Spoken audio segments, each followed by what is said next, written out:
Welcome to the Mobile County Public Schools Athletics Show. My name is Brad Lowell, Director of Athletics for the Mobile County Public Schools. We're here with Baker High School today and Coach Armstrong, the boys basketball coach. Coach, thanks for coming on. No problem. Thanks for having us. Coach, what a great year. Yeah, it was a fun ride. We see the 7A state runner-up trophy. Yeah. Right there, last game of the year, all eyes on Baker High School, and just a culmination of the job that you did this year with your kids. But first, kind of tell us a little bit about you, where you started, went to high school, and got into coaching, and kind of what has led you up to this point in your career. I'm a Baker boy. I went to Baker High School starting in the 7th grade, and went there all the way through 12th grade. Finished there, played baseball and basketball there. Got to win a red map my senior year in baseball. Wasn't a great basketball player, but I was the biggest kid at school, so you play. Sure. Got to play for Coach Bumpers and Coach Glover, two really great coaches at Baker High School. Took me a while to get my college degree. We won't go into that, but finally got my college degree. Been at Baker for 6 years. Started in 13-14. Started as assistant basketball coach, an assistant freshman football coach. Did that for 2 years. Then I became the JV basketball coach and was the head freshman football coach for 2 years and coached JV baseball for 2 years, helped coach JV baseball for 2 years.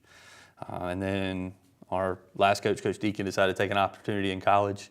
And so I got the head coach job, year before last. And so I've been the head varsity basketball coach at Baker for 2 years. And it's been a really fun ride. Loved coaching at my alma mater. Absolutely. What's it like, being a student there, and now you're kind of on a different perspective as a coach?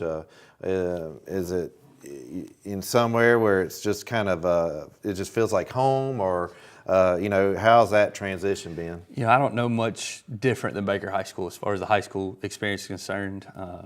I love that place. I grew up there.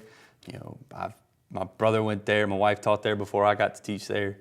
We taught together there for a couple of years, and it's where I feel comfortable. I've never thought about going anywhere else just because I don't think I would enjoy wearing colors other than blue and white. And I love that place dearly. And to have the success we had this year and see the school come out and support and the community come out and support Baker High School was much more fun for me being a part of the community and being an alumni of that school.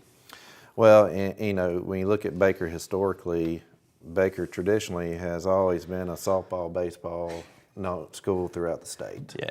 Over the past 10 years, last 10 years, you've really seen a transition with all sports at Baker High School and the level that you guys compete at. What's it like, and how has that been with that transition at Baker? Baker's a lot different than it was when I went to school there, 20 years ago. It was much different population, a lot smaller. It still felt like it was a big school when I went there. But I think we have double the population at Baker High School than we had when I went to school there. It's really nice to see us succeed in all sports now as opposed to just a couple. I was a part of some of the success back when I played baseball at Baker, and that was fun. But it's really fun to see us succeed in track and, golf and track, baseball, softball, all those sports succeed. It just makes for a better atmosphere at the school, more school spirit. Oh, I agree 100%. I think sports is a driving force on the culture of your school. And I know you guys have really put a lot of emphasis on athletics and competing at a high level like you do. A little bit about your basketball team this year. I mean, what a great year you had. Yeah, it was. Kind of tell us a little bit about the year and just kind of how you progressed to the state championship finals. Well, this group's a special group to me. Like I said, I was the JV coach before I was the varsity coach. So this group, I got to coach, as JV basketball players, freshman football players, from the start of their 9th grade year, even all the way back to the end of their 8th grade year when we first started, like spring training and things. We got to be with each other for this full 4 years. And the start of the season was not great. We didn't start off very well. I think it's been widely said that we were 9-11 on January 4th after a 2-point loss to Theodore at home. And from that point forward, we finished the season 21-14. So you go 12-3. We lost to McGill once at home, but I think 14. Did not play well that night. Didn't shoot it well at all. Then we lost by 1 to a very good BC Rain team. And then the last loss of the year was by 19 to Mountain Brook, who's the number 5 team in the country. Right. And that ride was really fun to see us finally come together after struggling a little in the beginning of the season, to come together, to run off some wins, some close wins, beating great teams in the playoffs to make it to that final game. That's right. Was a really fun ride. And teams that you had lost during the year came back to beat in the playoffs to continue that ride. Yeah, we had beat McGill in the first time we played them, and then come back. We lost it. Like I said, we lost to them in the middle of January, at the end of January. We also lost to Theodore in the beginning of January, and we had to beat them twice to win the area. Right. So we beat them at their place to host area, and then we beat them in the area final, and then go back, play Fairhope, who is a really good young team. Their 3 leading scorers were 2 freshmen and a sophomore. Right. They were ranked, I believe, 8th in the state when we played them. Beat them, turn around, play number 2 McGill, beat them, and then go have to beat Hoover, who's everybody knows is a good team. They were ranked number 7. Sure. To beat the juggernaut that is Hoover in 7A, anything is huge. That's and right. Make it on to play in Mountain Brook. Well, and what a great story that is of like you said, your record in mid-January. But obviously your kids believed, and what you've molded in them over the last 3 years of coaching those kids. You obviously had to have some strong leadership on that team to still believe, hey, even though we've lost these games, we're still a good basketball team. And it's a matter of time where things get put together and then making the run like you did. Yeah, when we started the year, all the way very back at the beginning of the season, we talked about, our mantra this year, what we said after every huddle was, be the best. I told them, to be the best, you're going to have to go play Mountain Brook. I knew that. We had to beat McGill to get through them. We knew Fairhope was going to be good as well. We said, we've got to beat these guys to be the best. It took us a while to really prove to ourselves that we could do that. I asked the seniors before, or a couple weeks ago, right after we got finished, I said, guys, what did we do? What changed? What made y'all begin to play together? Because it's evident that we played better together starting in January. I said, what'd y'all do? He said, Coach, we just wanted it. Right. I said, we finally came up to a point where we just really wanted to win, and we knew that if we just did what we were supposed to do, that we could be the best. And we kept saying, to be the best, you got to win this game. We won that game. To be the best, you got to win this game. That's right. We won that game. We may not have been the best in the state, but we got to be the best that we could be this year. And we're going to continue on playing to be the best. We're going to try to make it back next year and do it all over again, try to win it next year. Well, Coach, I really appreciate you coming on, and congratulations to an awesome year. Thank you for having us. I appreciate it. I think, you got a lot of good years ahead of you for sure. And what a great story to build on this year. And I know the kids and the community at Baker really appreciate what you've done and building Baker basketball to what you did this year. Thank you. Appreciate it. All right, thanks for coming on, and we'll be back after the break.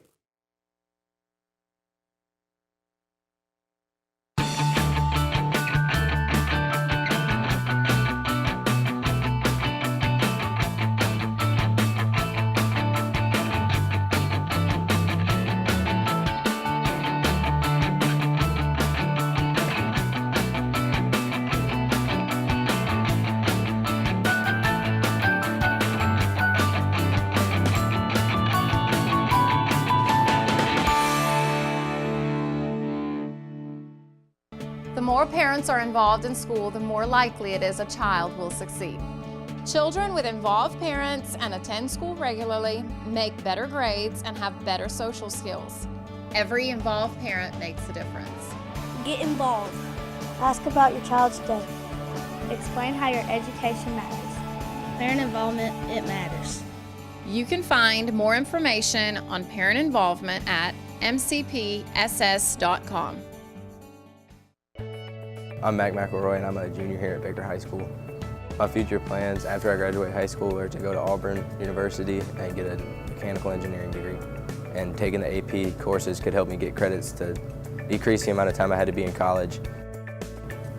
Baker High School has prepared me for college, career, and life readiness.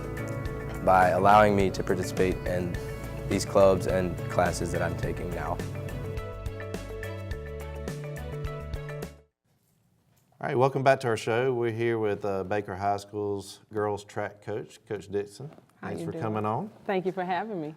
Coach, we see another trophy sitting here, state runner-up trophy for the girls indoor track this year. That is correct. Congratulations. Thank you very much. Well, I know it had to be an exciting event for your girls and for them not only to compete at that level, but also end up becoming state runner-ups. And tell us a little bit about your girls and the indoor track season and how you guys ended up getting the trophy. Okay, I have a great group of young ladies. My indoor track team is not as big as my outdoor track team, so it consisted of a smaller version of the outdoor track team, maybe 2 to 3 seniors at the most, but they're pretty young. I mostly had juniors and sophomores that participated in the indoor meet. Unfortunately, because the meet itself, or the indoor track for the state of Alabama, is located in Birmingham, we can't always afford to travel and participate in the meet, all the meets they have in December and January. So we picked one meet at the beginning of January, and I took a couple of kids back up mid-January for the MLK Invitational, and then we competed in state. So we really had 2 chances at getting it correct before we went and did the big performance for indoor state. And while we were there, luckily, I had one girl, her name is Aliyah Brown Muhammad. She's a sophomore. She's currently ranked 14th in the nation in an outdoor in the 100-meter hurdles. But she was able to win the 7A division in the 60-meter hurdles. My junior, Kelsey White, got second in the 100-meter hurdles, and that was big for us in scoring. Those same 2 girls did that in in the long jump. Aliyah Brown Muhammad, she got second place, and Kelsey White got third place. And then in the 60-meter individual race, we had Aliyah Brown Muhammad placing, third in that. And then I had Jasmine Perriman, which is another junior, placed 5th.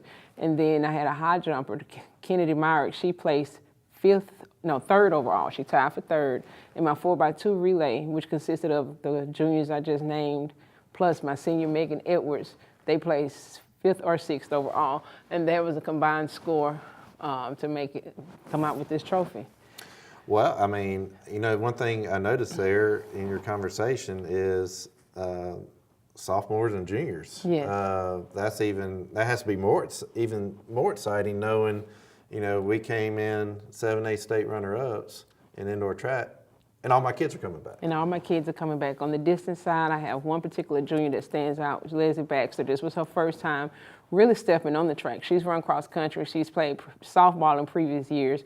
So indoor track was her time to try to get used to the feeling of the track. And it was a struggle at first. I don't think she liked it, but she finished, in the top 12, which means I expect her to have an even bigger showing next year, in addition to the other sophomores and juniors who will go on to the next grade next year that will be able to help her out on our distance side.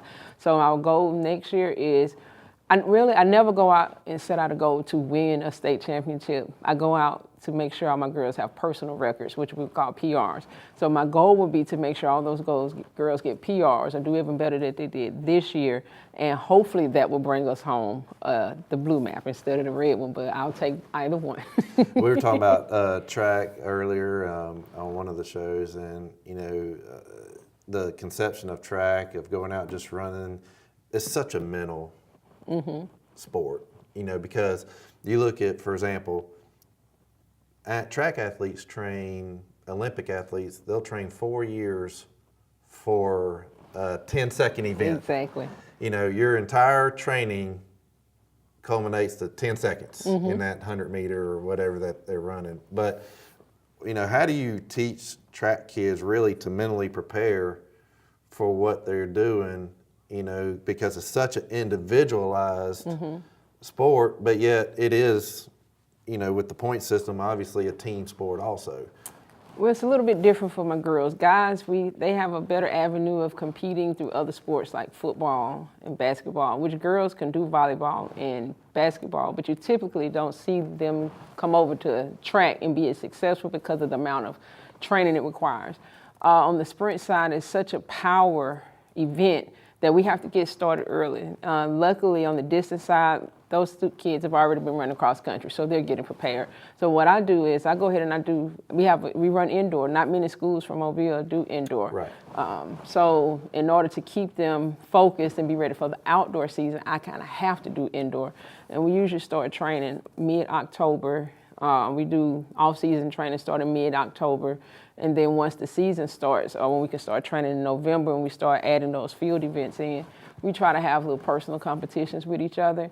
And when we attend our first meet in January, that helps keeps them focused. It is a struggle sometimes to get to January meet because you have Christmas, you have Thanksgiving, and a lot of time those kids, they have other obligations during that time. Right. But I make sure that they know what the big goal is in the end. And if we're training from October to January, consistently missing a few days here and there, I won't mind. So we get that January meet in and they see the success, they're hooked at that point.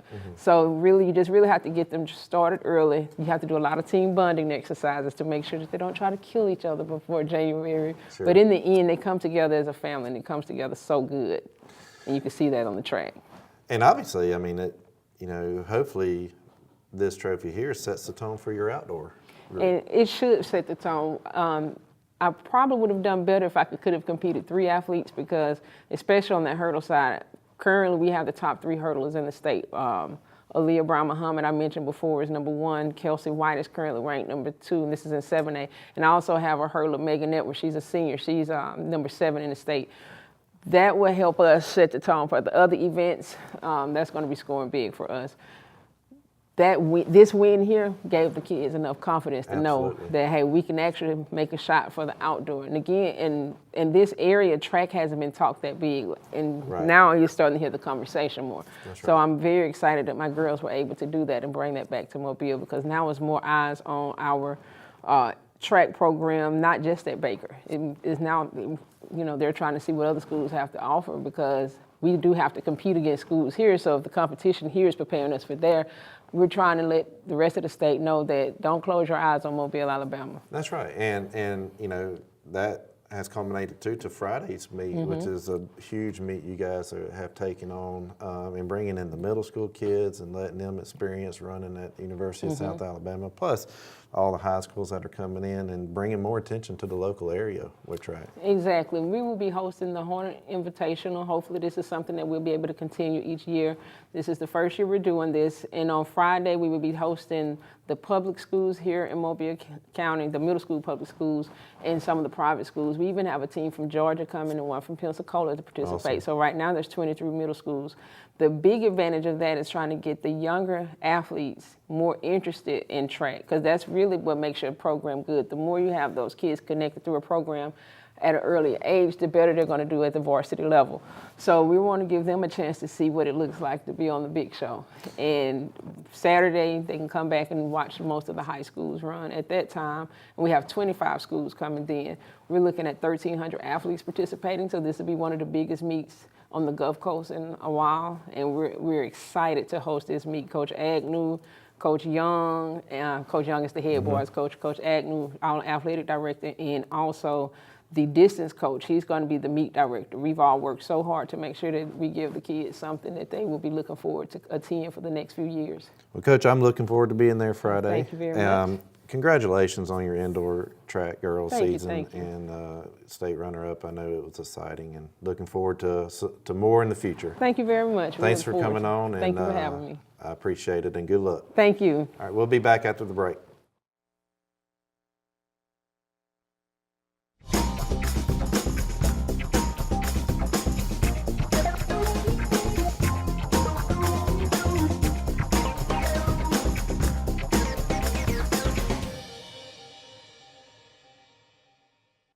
Do you have what it takes to be an Envision graduate?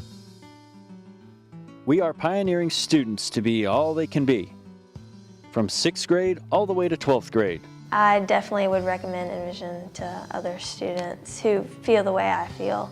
They really work with you and they've gotten tutors and you have online teachers to talk to. It starts right here. It starts right now. Envision Virtual Academy. Enroll today. In Mobile County Public Schools, we are redefining ready.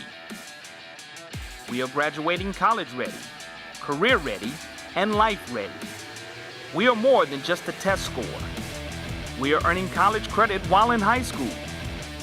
We are working internships to get real-world experience. We are welders. We are certified nursing assistants. We are redefining ready. All right, welcome back to our show. We're here with Coach Minto, Baker High School's baseball coach. Coach, thanks for coming on. Yes, sir. Thank you for having me. Baker baseball, I mean, historically, always, ever since Coach Andrews was there, has been a strong baseball program. Been very sustainable throughout the years. We were talking about, hasn't been many baseball coaches in the last 30 plus years at Baker. That's right. And you're a Baker graduate, correct? Yes, sir. 2006. So tell us a little bit about you, and then kind of what has gotten you to this point in your career. Lived, raised West Mobile, came up through the West Side Feeder Program, Baker High School, graduated 2006. Coach Armstrong, you just spoke with. You know, grew up playing with David and his younger brother. College baseball, after that came back, got into the coaching game. Coached at a private school for a couple years, had some success. Got to coach under some very, very good coaches there, learned a lot. And, you know, I'm blessed to be back at Baker. I'm very proud to be back at Baker. That's where I wanted to be. It's my dream job. Right. And that's got to be, you know, fun, not only playing and coaching in the same place that you've been. So you're very aware of the community. Right. Which, you know, that can play dividends of just knowing the community in general and the kids growing up, and like you said, West Side part, that's obviously has been a big success for Baker baseball, right. That part, and the sustainability of Baker. What was it like playing? Did you play for Coach Glover or Coach Andrews? I played for Coach Glover. It was, I think, his second or third year. Okay. But I was around. I was able to experience Coach Andrews. As that West Side kind of feeder pattern, we knew the next step was Baker. We always were there. We always were present at their games, saw the success they had and kind of the MO that he created within the program. Yeah. And I mean, you know, Coach Andrews, of course, the legacy that he left there. But, you know, leading up to today and the group of kids that you have at Baker, you know, tell us a little bit about your team, you know, where you are at this juncture, about halfway point. Yes, sir. And then kind of a little bit about, you know, your expectations at Baker. Obviously, they're high, and you know what the future outlook is. Right. At the moment, we're 12-7. We've played a very tough schedule. We've tried to challenge them this year. Sure. We feel like we have some talent. We have a bunch of hardworking, very intelligent kids. You know, we have some kids on the team with above 30 ACTs. They're very cognitive players. Right. We try and use the analytical aspects of the game to benefit them from it. Everyday physical challenges, schedule challenge. We expect big things from them, and we tell them all the time we want to bring Baker back to its former glory. You know, Baker athletically is not just a baseball, softball school. We have success like David, like Coach Dixon in track. Sure. Coach Scarborough's still doing well in softball. We're very well-rounded athletically, and we want to get back to where baseball is back in that same realm of success. Yeah, and there's just, you know, when you look at over time and over the years, even when Baker was really good in the past, but I mean, baseball has grown in the city of Mobile, and teams are better, and so the competition level, you know, week in, week out is pretty tough. It is, and we attribute that a lot to travel ball. You know, kids are playing a lot more at a younger age, and it's spreading them out geographically. You know, when I grew up, it was you're going to West Side, you're going to the feeder pattern, you're going to Baker, and it was kind of a predestined step. Now they have options. I mean, you have plenty of places you can go, you have plenty of places you can play, and it has pros and cons, but it has definitely spread people out. Right. And, you know, a little bit about your area. Talk to us about the area that you guys are in for baseball and and kind of the teams that you have to play to get to postseason. Right. Teams around Mobile are great. Our area in particular, we have Theodore, Bryant, Davidson, and then when we start talking about these teams, even MGM, we line up with MGM this week. They're a very well-rounded team. They're scrappy, and that's the one thing that I think Area 1 is really known for, is that ability to get out there and compete between the lines. Yeah. You know, Coach Williamson does a great job out at Theodore, Coach Ladner at Bryant. It's one of those things to think when you go in, no matter how good or bad you or they are, there's going to be a fight. It's going to be a battle. Sure. There's going to be a competition between the lines, and I like that aspect of it. I think it teaches these young men a valuable life goal. You know, when I was coaching baseball, it was I never got to coach with the bat change. You know, when I was coaching, it was long ball city, how far you could hit it. That's right. Of course, when they brought in the new bats, it completely changed the game of baseball, taught at the high school level. I know when you played, it was the live bats, and so, you know, how has that really revolutionized what you do as far as coaching? I mean, you had to focus now even more on the small game and the pitching and the defense, which, I mean, you focused on anyways, but it's really, really got to be emphasized now. Right. Yeah, I like to move and manufacture. You know, ideally, I'm more old school, more conservative with my coaching, but I'm very strong towards, you have to teach towards the player, not the mindset. You know, if you have kids that can run, that can move the ball, you move and manufacture. If you have kids that are not very fast, that are not very mobile, then you have to kind of bang the walls a little bit. And you have to teach to what's going to make them more successful. What do you feel is your strengths and weaknesses as a team this year? Definitely unity. I feel that we come in as one, with one goal, with one direction. If you break it down more of an individual aspect of it, we're throwing the ball very well right now. We have some great pitching. We play great defense all year, and our offense is coming around. We're handling the adversity at the plate very well. We struggled some games early, and we're making the adjustments needed to come back and get that success. I mean, we had a no-hitter and we lost this year, so. Oh, wow. You don't hear that very often. Exactly. So we are making the adjustments needed Sure. to pick up our pitching staff, who's been there for us all year. Well, it's probably a lot more low-scoring games It is. than it used to be. It is. And so, which can make it, you know, really exciting and intense, like you said, even more. Well, and the irony behind that is we deaden the bats, and now we talk about launch angle, and we try and elevate and hit the ball in the air. Right. I find irony in that, but once again, if you have a player that can do it, by all means. That's right. I'm with you. Well, Coach, thanks for coming on. I appreciate you being here, and you know, I don't expect anything but great things out there at Baker Baseball, and good luck to you. I appreciate you having me, and thank you. Yes, sir. That concludes our show, and we'll be back next week.